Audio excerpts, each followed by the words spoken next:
Hi, welcome as everybody's getting in. Just going to give people a few minutes to get in and then we'll get started. But lovely to see so many faces joining us for the book launch of the League of Intrapreneurs Guide to Pathfinding. So you are in the right place. If that's where you're meant to be, you've clicked on the right link. So good morning, good afternoon, good evening. I see some people joining us from Europe. So hey Melody, hey Stuart, hey Lorena. So as I was just saying, we'll get started in just 2 minutes. We'll find people moving from Zoom call to Zoom call. We need a little bit of time to allow people to get in, and then we'll get started. But very warm welcome to those of you joining us today for the launch of the League of Intrapreneurs Guide to Pathfinding. Hey, Justin. Hey, Lorena. Hi, Jenny, Caro, Hillary, Jeanette, Renee, and Katie. Great to see you.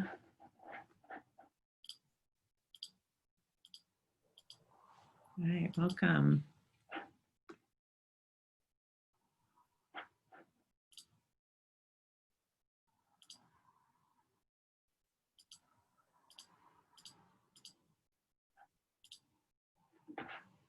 Fantastic. Well, we'll just give it 1 more minute and then we'll get started.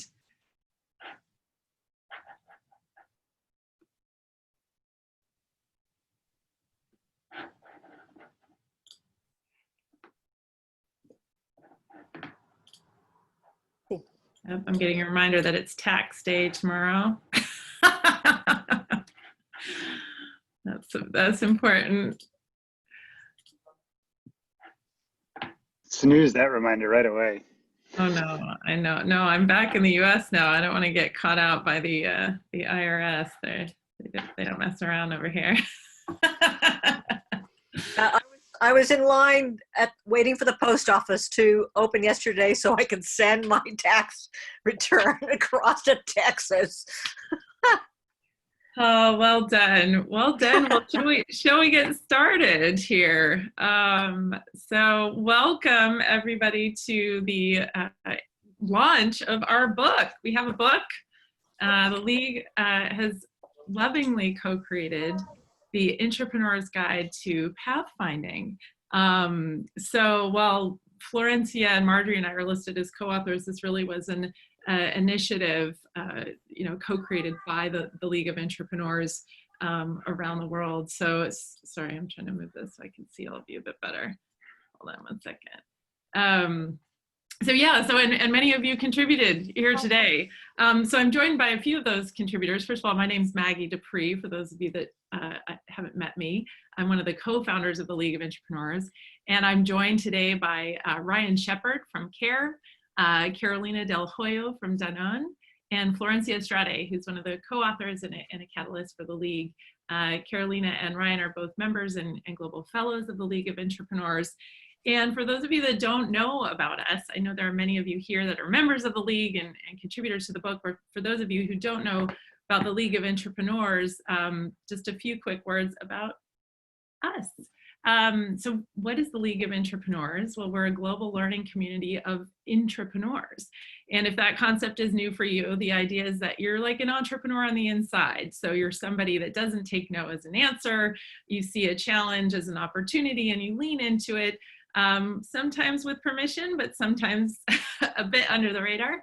And really why we're so interested in intrapreneurs is for a few reasons. One is we face a lot of challenges in society at the moment, everything from COVID, global pandemics, to equity, to education, to healthcare needs. There are so many challenges, and we need everybody to kind of step up and out to make change from wherever they are. And that's the whole idea of intrapreneurship, is that you can make change from your day job. If you're a brand marketeer, if you're a finance person, we're going to hear from 2 folks today that are using their day jobs to make change from within. So the League is a global learning community of innovators on the inside. We have over 300 members from 200 organizations, and we're in 15 countries. So this is really a global phenomenon. And the idea is that entrepreneurs are working from some of our most influential institutions in the world. So these are just some of the organizations represented in the League. And you imagine, like, if we can harness the assets of these institutions for impact, like, our problems should be solved, right? So this is a powerful force for change. It's certainly not the only one, but it's the one that we really back at the League. And I guess today we want to talk to you about this book, and why did we write it? Why? Oh, actually, before we jump in, I want to see who's here, so I'm going to take a quick pause. Hold on. And if you could, everybody, just write in the chat where you're calling in from. So your name, where you're calling in from, and what does entrepreneurship mean for you? Oh, and I'm supposed to tell you that we're recording. So we will be recording this. There are many people that wanted to attend today and, for various conflict reasons couldn't be here. So if you could just in the chat, pop in your name, where you're calling from, and what does entrepreneurship mean for you? So we've got David Grayson. Wonderful to see you. You've also written a book, co-authored with Melody, I see here, on entrepreneurship. So welcome. David's near Barcelona. That sounds a beautiful place to be writing out COVID. Mercedes from Uruguay, Portugal, UK, Renata from Mexico. We've got Melody. So yeah, she did a jazz duo at the launch of the League of Intrapreneurs in 2013. For those of you that saw that, we've got folks from Ecuador, Germany, Mexico, UK, Florencia from Uruguay. Entrepreneurship is driving change from within. What motivates you in your manifestation and work?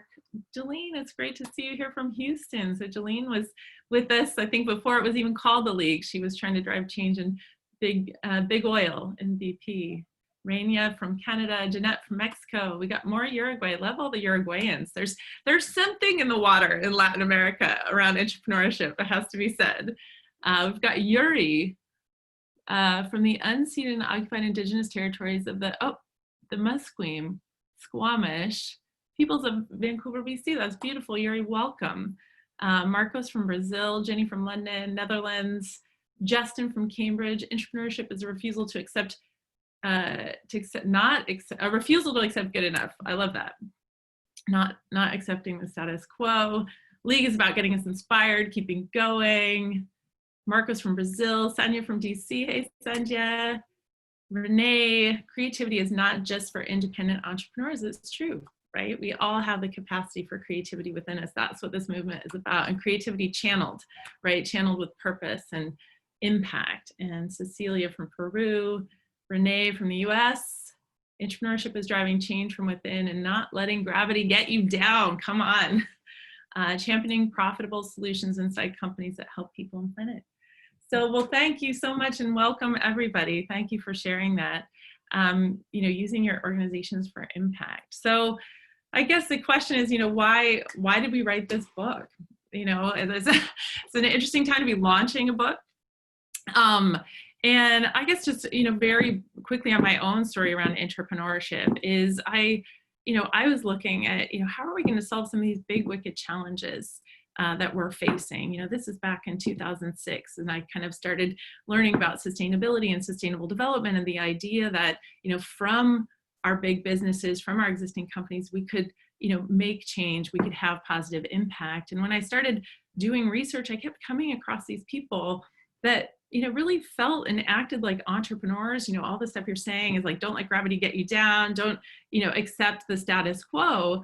But they were sitting inside some of our most scaled and systematized institutions. And I thought, wait a minute, there's something really special about this breed of employee that I kept coming across. And what I was also very inspired by is the humanity with which these people were showing up and saying, look, I have a set of values. I care about my communities. I care about my planet. And I don't want to leave that at the door when I check into work every morning. I bring that humanity with me. And so what does that look like, right? What does it really look like to live your values in your day job? Because sometimes those are in conflict. And especially I was working with, big energy and oil companies at the time where climate change was becoming a reality. And folks like Jolene were saying, hey, there's a better way. How do I live that reality? And my values in my day job. So we launched the League in 2013, and we wrote a toolkit. We said, look, we need to start sharing and learning and codifying and really understanding like what does it take to drive that change from within. You know, there's so much around entrepreneurship. There's accelerators, there's guides, there's courses, there's, you know, so if you want to be an entrepreneur, there are lots of resources for you to go and set up your own thing. But where are the resources for the people on the inside? So that's really at the end of the day why we initially set up the League and wrote the toolkit. And then this book was a way of just kind of bringing it up to date to say, first of all, we see entrepreneurship manifesting across sectors. So not just in corporate, we see entrepreneurship now in governments and in nonprofits. So that's really exciting to see that people are applying entrepreneurial change-making methods from within all sorts of institutions, and we need you. So this book really looks at entrepreneurship across sectors. And I guess the idea with pathfinding is that there's not a roadmap right now. You know, we are in a time of discontinuity, a time of great upheaval, and there isn't a clearly laid path for us to get to this better world that we all envision. And so we need to really channel those ancient pathfinding skills, you know, the way that the Polynesians 7,000 years ago, you know, set out in their boats with no maps, no sense of where they were going, you know, but they navigated by their wits, they relied on intuition, and they certainly relied on co-travelers. And so that's what entrepreneurs are doing. You know, they're your modern day pathfinders. You know, you're in search of these new lands. And so how can we harness those ancient pathfinding skills in today's reality? So that's really what the book is about. I'm just going to quick share a few slides and then we'll come on to our special guests.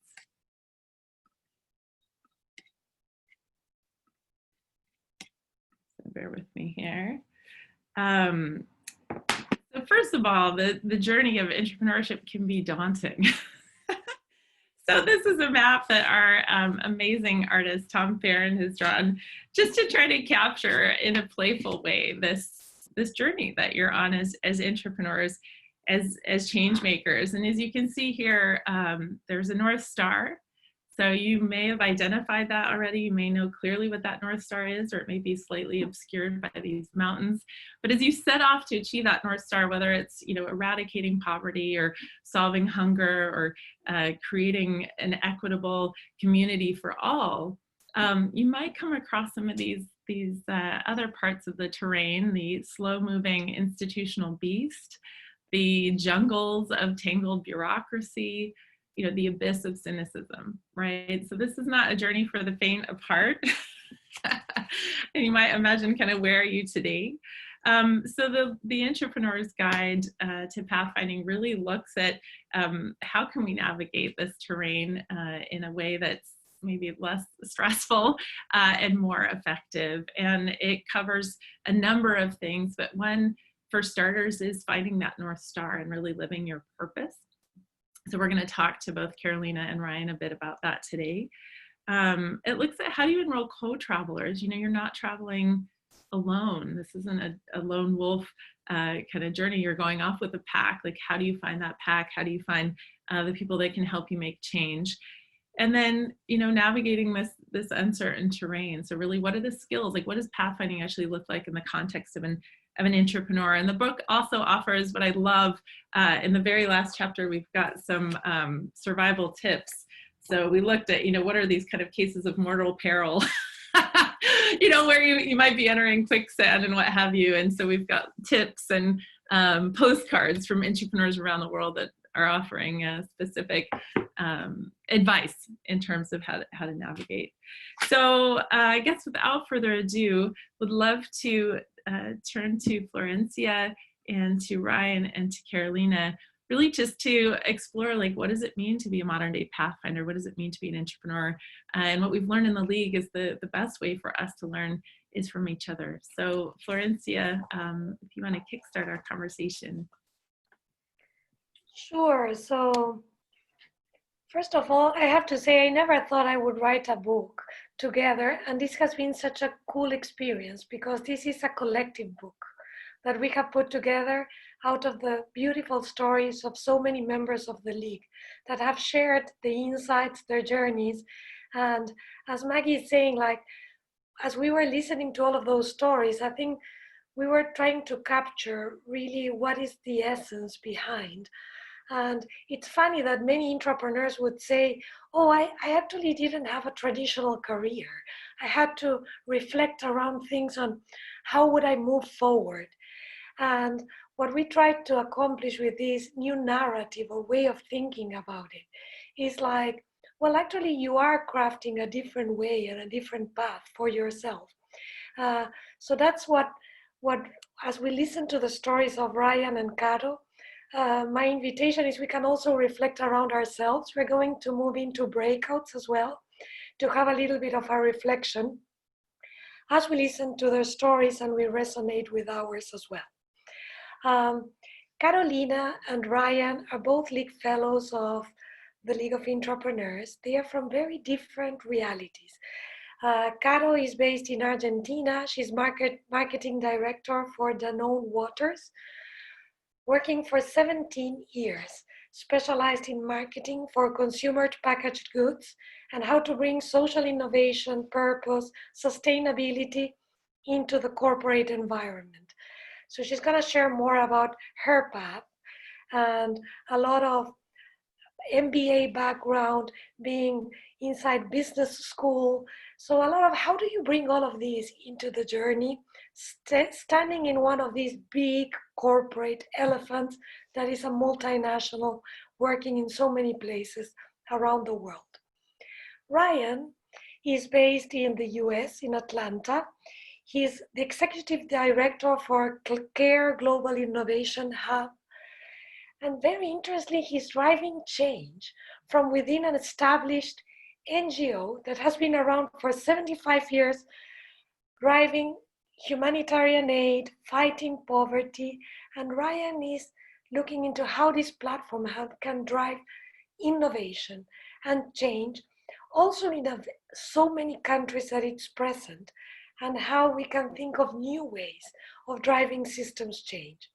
He has a master's in education. He has been working as management consultant as well in the corporate world and then moved to nonprofit.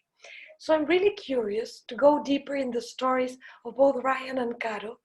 And I'm going to start, Caro, by inviting you to share with us what is your work, where does your fire come from, and if you have identified that North Star for your work and your path. Okay, thank you, Flor and Maggie. It's a pleasure to be here and to share with you this important moment. Thank you very much. So I'm working as marketing director, and you may think this refers to advertising, to promotion, to innovation, but I'm actually using my marketing skills to generate positive impact in society and in the company, of course. And it can be done from any area of work, marketing, industrial, sales, whatever. Marketing is my excuse, I could say. So what drives me? Well, I'm very clear that every subject on the face of the earth must be part of the crusade to protect planet and most of all the humanity. I really convinced of that. That's why some years ago I make a commitment, a personal commitment, that wherever company or brand I work for, I will push this issue to the limits.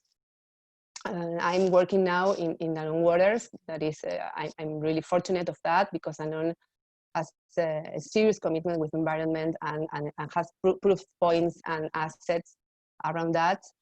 But what's happening now is due to the recurrent economical crisis Argentina is going through, the urgent eats up the important. So I am new in the position. I have been moving positions. I'm new in this position, and I am working really hard to back the sustainability again at the heart of the company. I'm working in restart the cultural program to make the employees become activists. I'm connecting again with the key stakeholders, internal and internal, to build together a roadmap to 20 and 25 that includes regeneration, circularity, carbon neutrality. I am also accelerating projects into the brand, for example, to have our core brand, Villavicencio, the entire portfolio made with 100% pets. So I'm now accelerating these movements all over the organization. No worry, I'm having marketing. As I said, marketing is an excuse. And well, this is my adventure today. Thank you, Caro. And just why are you doing this? Can you go a little bit? What motivates you to do this? Because as I said, I'm convinced that we are here for a reason, and we are part of this family that is the planet, is the humanity. We all need, each people that integrate this world must take action, small, big, medium, I don't know, but it's as a family. You clean, you do the dishes, I don't know, it's the same. And I'm trying to make my virtuosity, my skills or the things I'm good for, do that stuff. And I'm good in leadership, I'm good in communication. So this is what I learned and what I want, the way I want to do service to this humanity. It's like a flame inside me. It's difficult to explain, but it's a commitment. I don't know. The job is it's a way to do it. It's not a job. It's the way I can do it in a sustainable way, because I need to live. I need to pay my bills. So, of course, being a mom, being a friend, being a sister is another way to contribute. But for me, the job has to express your mission, is my conviction. Thank you. We're going to explore more of that, but now I would love to hear a little bit of you, Ryan, if you can share about your work and where does your fire come from? Yeah, sure. So as you mentioned, I work for an organization called CARE. It's an international development org. It's been around for 75 years. We're active in about 100 countries around the world. And my piece of the puzzle is leading our global innovation hub, which is a working space. We've got 40,000 square feet of space, the whole kind of kit and caboodle. And on the other hand, it's also pushing programming, especially in the US, where CARE had not historically been active.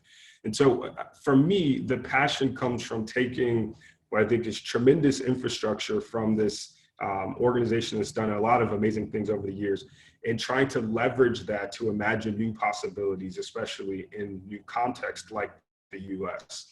And that's been the journey for me. It has not always been one that's easy, for sure, because we are pushing boundaries. We are really trying to test new ideas. We are challenging our existing systems to evolve.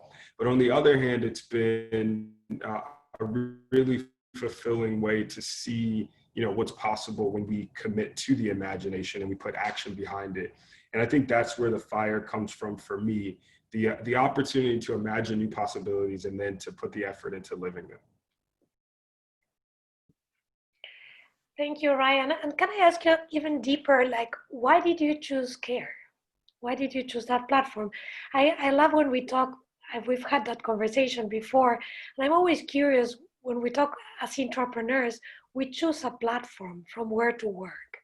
So can you share more about your thinking and your shift actually in your career and going to CARE? Yeah, so when I was deciding to join CARE, immediately before joining CARE, I was working at a smaller education-based organization. And it was a difficult decision to leave because I was feeling really invested in that organization and in the community there, but also saw this opportunity to do kind of what I mentioned, leveraging this massive infrastructure to try to bring, I think, new ideas to life. And so what was ultimately kind of to amplify some of my ideas and some of the things that I felt passionate about, the spirit of entrepreneurship, because it is about making change from within. It is about leveraging resources. It is about leaning into kind of the work and the systems that other folks have built up, and contributing in a way that I think takes it to the next level. And so for me, that was ultimately like my values were aligned with what the organization was shifting towards, and I wanted to be a part of that. And yeah, here we are, a year and a half later, with I think a lot to show for it, a lot that we're proud of, but still so much more that we're going to be able to accomplish. Thank you, Ryan. You cut a little bit, but I think we captured yeah, most of it. And I guess, Caro, now going back to you, question I have for you is, as you look at your journey and you think of difficult moments and what you have gone through, what have been particular skills that you have needed to develop or to use in order to navigate your path? If you can share maybe a particular story, that would be great. It always makes it easier to come to life and relate to it. Skills is creativity, have the capacity of dream and believe in your dreams, strategic influence and empathy, how to sell a story to different people, to touch, have a deep understanding of what moves to the other people, to tell the story in the way that you can influence. And also leadership, to lead people, because it's not you who do the things, it's the people you touch. Entrepreneurs start by touching hearts and minds, and after a while that powerful minds and hearts that you have awakened are the ones that do the things. So these are the skills. And about the story, well, the project that summarize the most I don't know, important moments in my journey is a project that resulted in a before and after in the company and in the public and private articulation in Argentina. I will try to explain it very shortly. When we decided as a company to make a strong commitment with the environment improvement in Argentina, we set out to protect a big land in the north of the country that was in danger of deforestation. Really, really big, 150,000 hectares. And to do it quickly, we decided to buy the land, to pay for it. And after that, donated to a public organization called National Parks. And we decided to involve the whole community because it was encouraging a change of mind. So we did it with the consumer and with different stakeholders. In this way, we developed a campaign, a massive campaign, a communication campaign called Leave Your Footprint. And from every bottle of water, because we are a water bottle business, with every bottle of water purchase, we took some money to buy 1 square meter of that land. And after 2 years, we bought the land and we donated, and by public subscription, it was declared national park by law. It was amazing, completely amazing, and unthought for a private company to do sort of thing. And it was a sustainable, economically sustainable project because the business experimented growth in sales, in market share, in reputation, in image. It was the first sustainable, massive project in Latin America. And it transformed the whole company, it transformed the culture, the purpose of the company, the plans of the company. It was like a big wave that make us different in leadership. The changes in leadership were really, really important. So after that, we decided to certify B Corporation, and we did it. And we got the Danone group, joined the movement. And nowadays, B Corporation, certified B Corp, B Corp certification is one of the most important pillars in the company strategy at the global level. And we have the commitment to certify all the filials around the world by 2025. So it was something that it was unexpected. The project was bigger than I ever dreamed. But well, as I mentioned, was the people. I light the flame, and it started to make it bigger and bigger and bigger and bigger. So it was for me the proof point about what can you do as entrepreneur. Thank you, Cara. I love when you're saying, I didn't even have that big a dream. Because I think many times we feel like, yeah, you start with this vision, and then you're going to bring people together, and more. Actually, pathfinding, you yourself don't know exactly where you're going. Yes. You do have a sense of direction, but how much can be built collectively with so many others joining? Ryan, same question for you. I guess now looking back into your career, your experience, what have been particular skills that are really useful? And yeah, maybe a particular story you want to share to bring them to life. Yeah, sure. So I think kind of what I hear coming out of it is the importance of people. And I always try to, I always say that the most important thing in any circumstance is the people that you're kind of going through that with. And so for me, it has been kind of revealed over and over again, kind of like, as we're looking at these big goals, how do we find ways to have co-collaborators, to have co-conspirators, to have other people that are in mind as we march along the journey? I think for me, that really speaks to kind of the core ethos of entrepreneurship, because it is about looking beyond yourself and looking towards the ways that you connect to others and how stories might come together. I'll think about, my experience at CARE, where, it is a very complicated organization at times. It can be very bureaucratic and very cumbersome to figure out the systems. But what's been important and what's helped me along the way and what's helped our team is that we're always looking and leaning towards each other. We're always sourcing inspiration from each other and ultimately trying to connect it back to impact stories for the communities that we're partnering with. And I think keeping those things in mind makes some of the bureaucracy or makes some of the challenges or even the growth process much more bearable, much easier. And ultimately, I think that's what keeps me motivated. It's the people that I work with, it's the people that I'm in partnership with, the ways that I'm learning from them, the shared goals that we have. All of those things kind of light the fire and make it a journey that I think is possible to go through with joy.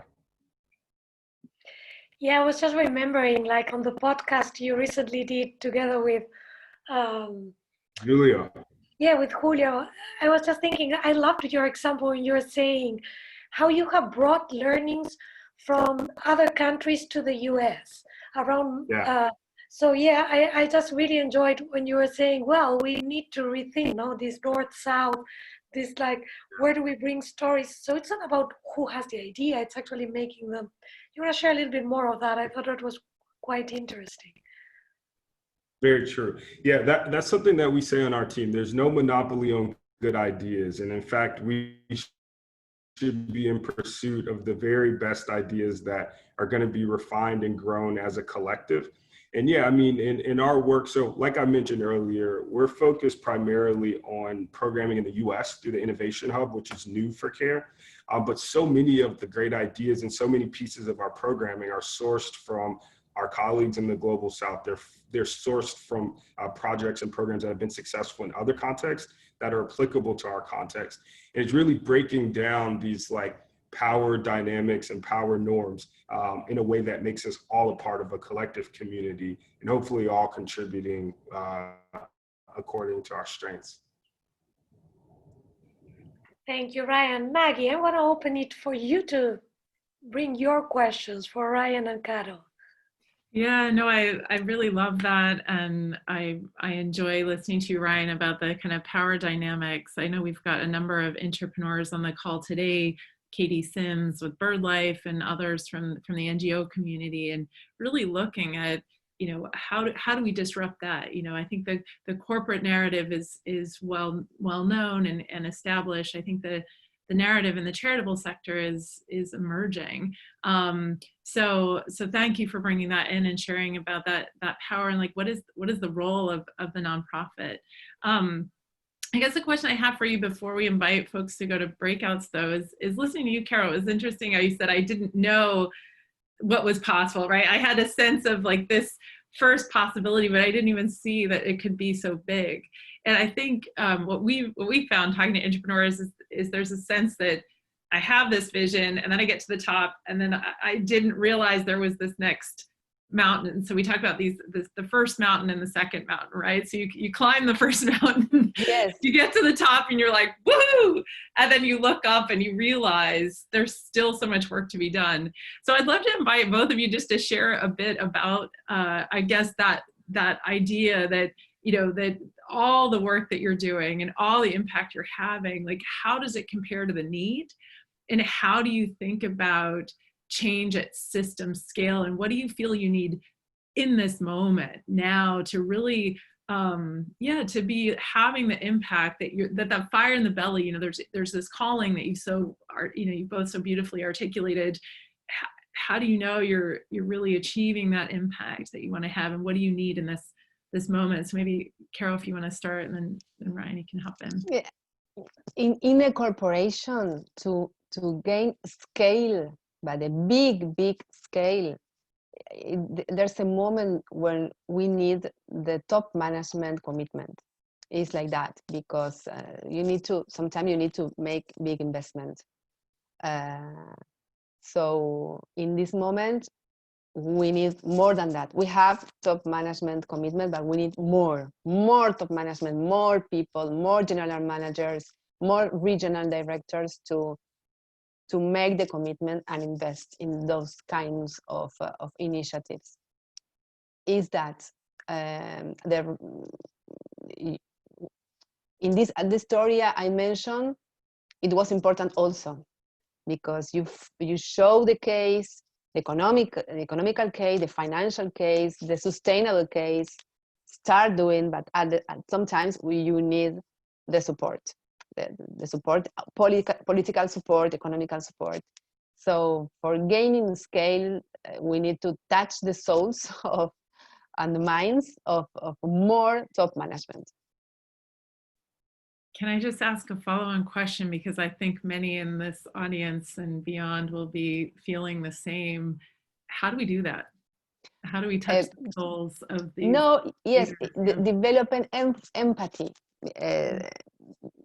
There are some personalities that need to be the business case.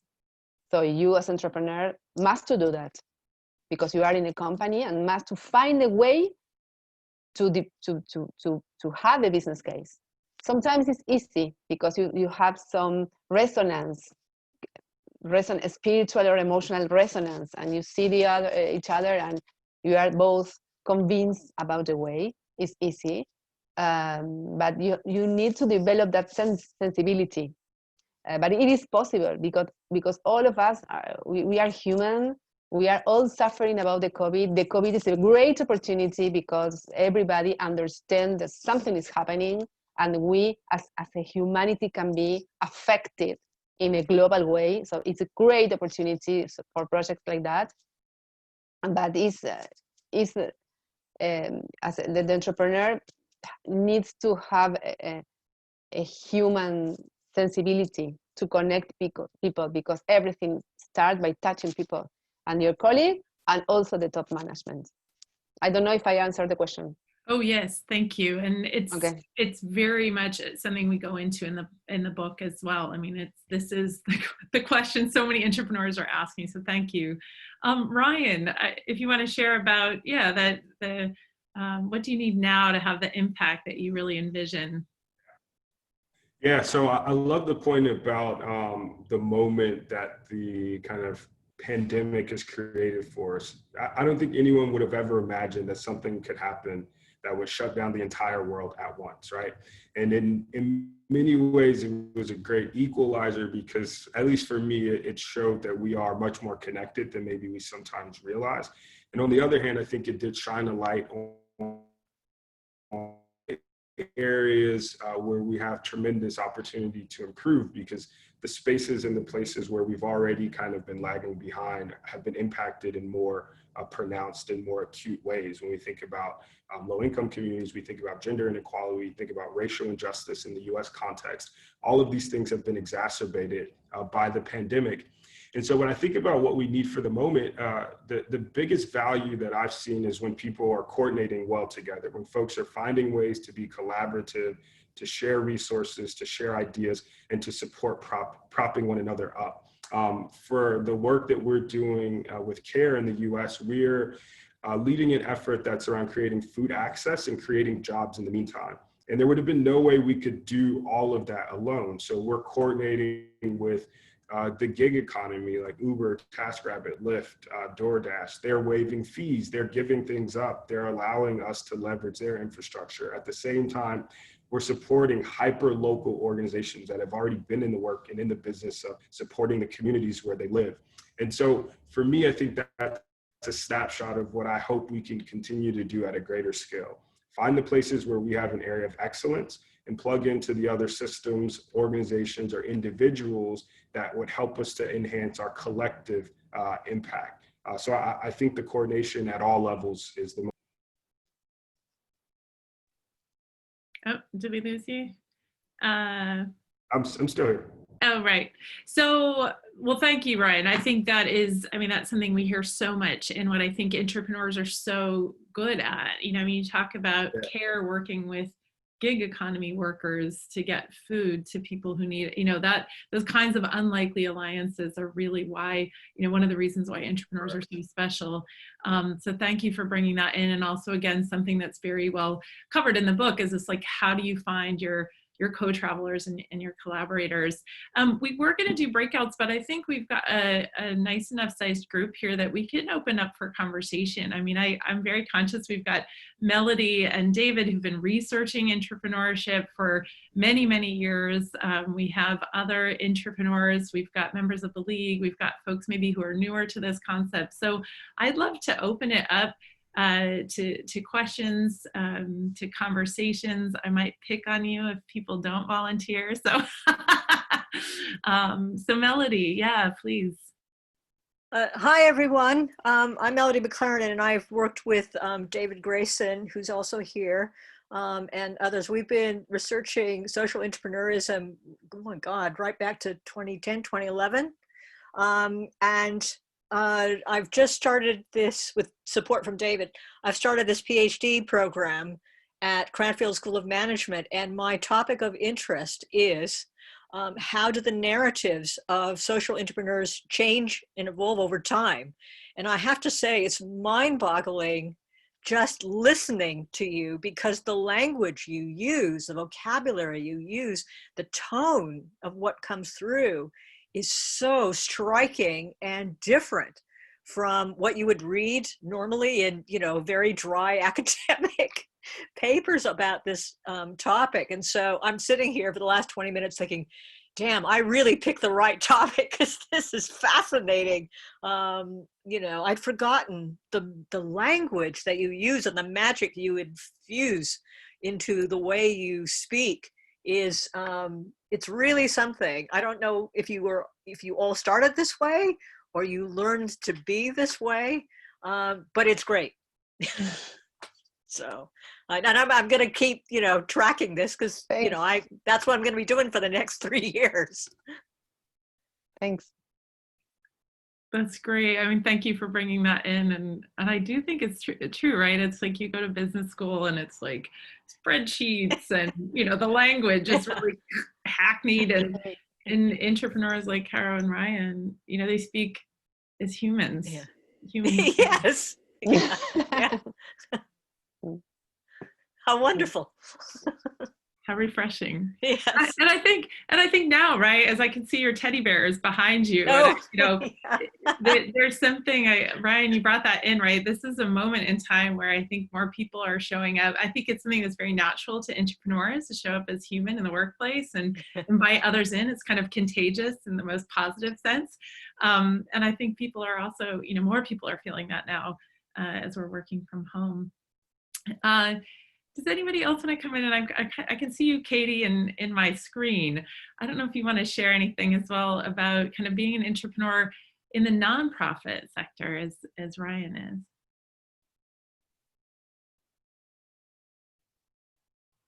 Oh, I can't. There we go. Which is something that can you hear me? Yeah, we can hear you.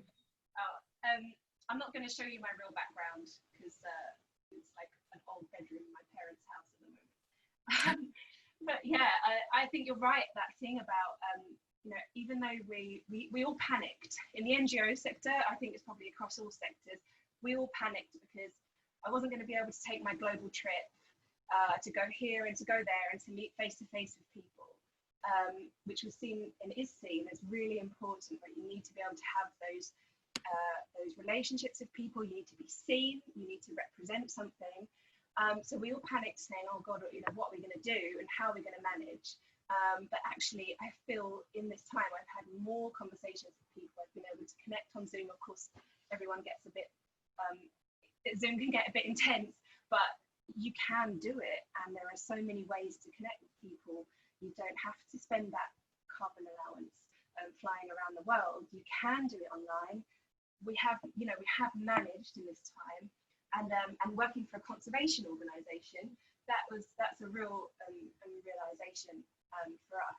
And I think in the NGO sector, we have a lot of self-reflection to do, because in a way we have this social meaning. We already, you know, care, bird life, we're conservation organisations, we work for people, you know, and we already have that as our ethos, which maybe isn't so clear in all of the corporations, but actually we don't self-reflect enough to make sure that's what we actually do. And so innovation within NGOs are just as important. Also because we tend to silo and, you know, be in our own world. And so definitely the Intrapreneur journey that I've been on has helped me to break down those barriers. For example, feeling intimidated by someone who works for a corporation, you know, that has to stop. You know, you have to just you know, reduce that fear and go for it, because especially if you find the right people in the organisation, in these institutions, they are entrepreneurs too, so you automatically have something to connect on. Yeah, and so I think that's the quote in the book, isn't it? But it's but it's about realising that the world isn't so scary. People are just people at the end of the day, and you can connect with them. And that's what I really loved about being part of the League. Yeah. That's great. Thanks for sharing, Katie. Any questions or reflections? David, I might pick on you. I can see you there. So first of all, a huge congratulations. Both Mel and I know just how challenging it is to have the idea of writing a book and then actually to go ahead and do it and get it completed and launched. So really big congratulations to all of the League contributors to this. And I think what is really exciting in seeing the evolution over the last 7 years of the League is the way in which you have actually built this community and made it easy for people to find you and to connect, because we all know that being a social entrepreneur can be quite lonely, particularly in the early stages, and knowing, gosh, there are lots of other people like me around the world who are trying to do similar things. And hey, I'm not completely crazy. Maybe a little bit crazy, but not completely crazy. And there are other people who've gone on this journey before me, and I don't have to make all the same mistakes as other people have done. I can make original mistakes because I can learn how to avoid all the ones that have already been done by things like the Pathfinder guide and so on. So really great question for everybody.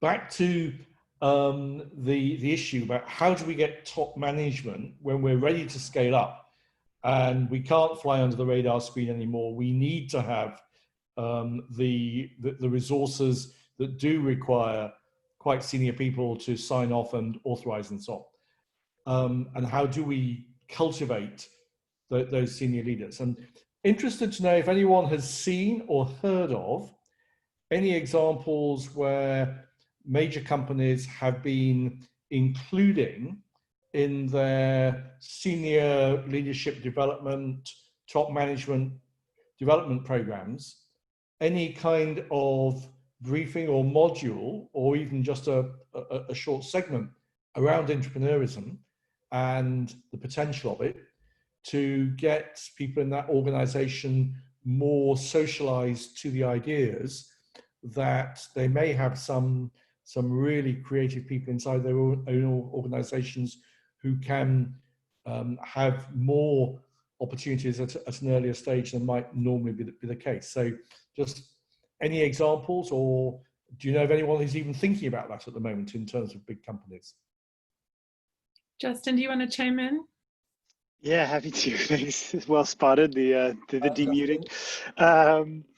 Yeah, BNP Paribas is doing some really interesting work, and we've brought that in. They've got some programming that is specifically around entrepreneurship that has been perhaps more junior than what you're describing. But they also have a program called their Sustainability Pioneers, which is definitely more senior, top 100, top couple hundred, folks, and we have brought entrepreneurship into that program. So they are at least hearing it, and it's quite interesting because it's kicked off. It was actually just last week that I brought this to that group, and it kicked off a really interesting conversation for them both as leaders. And I would signpost to the work that the League's done with others on the sort of ecosystem, and David, you're involved in this, but like the ecosystem necessary for entrepreneurship, and sort of what is your responsibility as a leader to help make your team or your entire organization fertile ground for this kind of approach.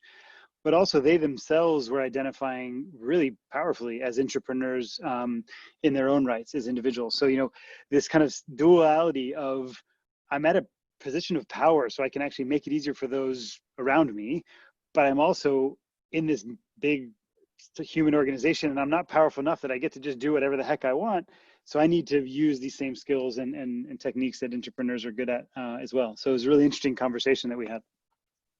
Great, thank you. And of course, there are some fantastic examples in BNP Paribas of great innovation in terms of mainstream products around the syndicated loans for big companies, where the interest rate depends on how well the loan the loan recipient is doing in terms of sustainability metrics and so on. And they've done that I think with Danone and with several other big companies now. Yeah, Danone and Puma have done it in their supply chain for some of the Puma suppliers. They opened up a line of credit for them for that. They've also done a couple spin outs, one in the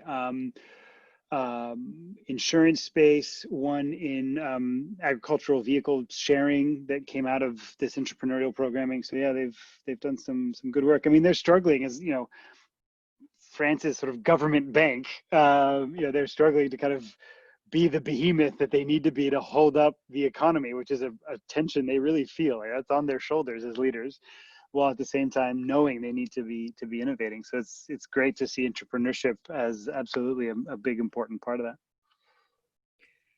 Justin and David, thank you for bringing that in. Just looking at time, and also Ryan has to hop slightly early. One of his entrepreneurs is, they're doing a send-off for her. So the invitation both to Ryan and Caro at this moment is to just share some parting thoughts and what have you learned? What do you wish you'd known maybe when you started this journey, kind of advice that you might pass on? So Ryan, love to invite you to share, and then feel free to hop off when you're finished. And then Carolina, if you'd also like to share, what you've learned on your journey. Yeah, so no, I appreciate it. A few quick thoughts. So there's an old proverb that says, if you want to go fast, go alone. If you want to go far, go with others. And I think that is kind of essential to the spirit of entrepreneurship. It truly is about seeing and working and partnering with others and understanding a picture that's much larger than the individual. And then I think specific to this moment, kind of as was mentioned, I hope that this can become a moment of reckoning for all of us, and that we really see ourselves as part of a broader global community. For today, our common enemy is COVID-19, but going forward, there are many other challenges that we can only solve collectively. And I hope that we all see our piece in that, and that we all are able to better see and understand each other through that. Ryan, thank you. Thank you so much for being here today and for all the good work that you're doing. And give Dana our best in her send-off. I will. Thank you all so much. Thank you. And you can read more about Ryan's story in the book, actually. So that's in there. Carolina, over to you for some kind of final reflections, words of wisdom. Yes. Adding to the Ryan comments, it's a journey that is to be with others. And regarding that, a best practice I can share with you that I forgot to mention when you asked me about top management is to be with external people, to build a big network for you, also for help you as in the emotional moments, to help you to with the resilience. It's important you have your network with external people also that make a good influence to the internal people with career, as endorsers. So when something is difficult, just call them and please explain them. It's something that was really, really useful for me in that sense, and also for myself in moments that I was maybe with need of a big hug or an intellectual hug with deep support. But it's a journey with others. The first things I want to say, and the second, just dare to be different, dare to be an outsider, because the companies and the organization, public, private, need fresh energy. If you want to be like everybody and to be good and to be accepted, there's difficult to be an entrepreneur, and maybe it's not good the first time, and you don't match with the organization. Just move to another one. But it's not helpful if you want to be included sometimes. This is my personal, was the thing I most learned when I lose the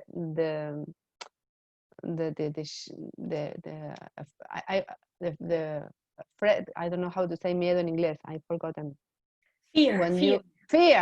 When you lose your fear, but I didn't lose it at all in a completely way. But when I start to lose my fear, magic things happen. When I accept it, I am Carolina, I need to work in this way, I need to do this stuff, this is my personal journey, no matter the company, this is what I want to do because it's my karma. When I say that, everything starts to organize. So this is my last advice. Oh, Carolina, that's such beautiful advice, right? Get comfortable being uncomfortable. Mm-hmm. Yes. No, this is the work, and I see a lot of nodding. So we're so grateful for you and for all of you here today and the work that you're doing. Just some parting thoughts. One is, please buy the book. There's so much more goodness in there, and like Flora said, this wasn't just 3 people that wrote the book. This was hundreds of people around the world that contributed to this. So lots of very specific nuggets, as well as kind of broader sentiments about the journey of entrepreneurship. So Yolana's put the link to the guide in there. It's now on Amazon. So please go ahead and buy that. Also, you can join the League. So if you're an entrepreneur and you haven't applied to join us, please do. This is, you have found your community. These are your people. So please do consider joining as a member. And then finally, we're going to be hosting conversations like this monthly. So second Tuesday of every month ongoing, you'll see more about that coming out, but we're going to just keep these live conversations. This was so, I'm hugely inspired by what you've shared today, Carolina and Ryan. So thank you, and stay tuned for more of these conversations. And Flora, any parting thoughts from you? No, just a big thank you. And I think like we closed it with what I mostly appreciate of Intrapreneurs, which is the courage to connect with what drives you and understand that where you are standing and why you are serving from where you are. So just wanted to say that. I think that was a big add-on in this last book, where of course, there's a lot of the how to navigate politics, how to storytell, how to sell a business case. But there's a big work and deeper work to be done, which is like being true to yourself. And Caro, you said it so beautifully. Just being happy to sometimes not fit in, just to be yourself. So yeah, that's a departing thought. And just thank you all who participated today. And yeah, that we can spread this book to more and more people that can take the courage to drive change from within wherever they are. And that's it. Bye, and thank you all. Thank you very much. Bye-bye. Thank you. Bye. Thank you. Thank you all. Bye-bye. Nice.